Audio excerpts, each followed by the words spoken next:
બિહાર વિધાનસભાની ચૂંટણીના પરિણામો આજે સવારે 8 વાગ્યાથી શરૂ થઈ ગયા છે અને આખા દેશની નજર આ પરિણામ પર છે, કારણ કે બિહારનું જે રાજકારણ છે એ નેશનલ લેવલે અસર કરી શકે એમ છે.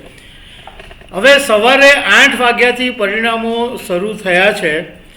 એમાં એટલા બધા આંકડા ફટાફટ ફરે છે કે એનડીએ શરૂઆતમાં 147 પર આગળ હતું, પછી 154 ઉપર આગળ.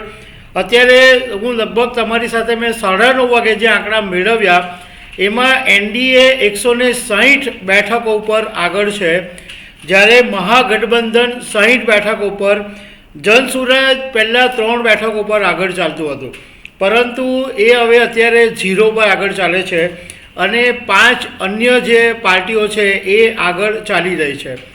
આની અંદર તેજસ્વી યાદવ આગળ ચાલે છે.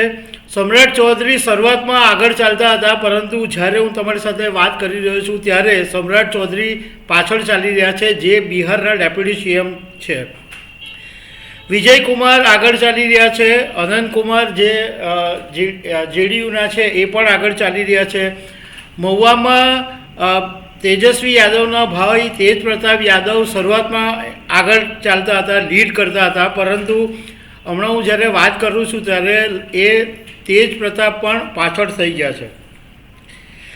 હવે બિહારની હિસ્ટ્રી એવી છે કે આ વખતે જે મતદાન થયું એ ઐતિહાસિક મતદાન થયું. પહેલાં 6 નવેમ્બરના દિવસે પહેલા તબક્કાનું થયું અને બીજા તબક્કાનું 11 નવેમ્બરે થયું. પણ આ વખતે ઐતિહાસિક મતદાન થયું અને આ મતદાનની જે ટકાવારી વધી, લગભગ એમ માનો કે 7થી 10% જેટલું મતદાન એવરેજ વધ્યું.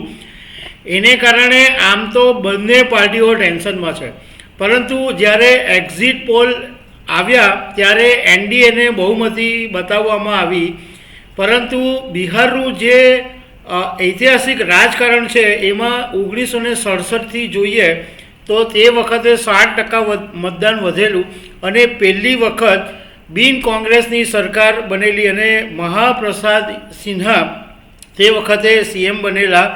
પણ જનક્રાંતિ દળ અને શોષિત દળ એ બે પાર્ટીઓને કારણે કોંગ્રેસનું વર્ચસ્વ બિહારમાં ઘટી ગયેલું. 1980ની અંદર 6.8% મતદાન વધ્યું અને ફરી કોંગ્રેસ સત્તામાં આવી અને જગન્નાથ મિશ્રા એ વખતે સીએમ બનેલા. એમણે 10 વર્ષ શાસન કર્યું.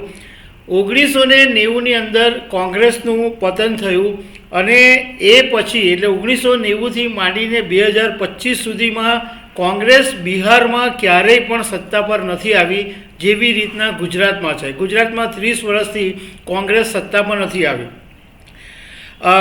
એ પછી લાલુ પ્રસાદ યાદવ સીએમ બન્યા અને લાલુએ 15 વર્ષ રાજ કર્યું અને 2022થી લાલુની સત્તા ખતમ થઈ અને નીતિશ કુમારની સત્તા આવી અને નીતિશ કુમાર 20 વર્ષથી બિહારમાં શાસન ઉપર છે.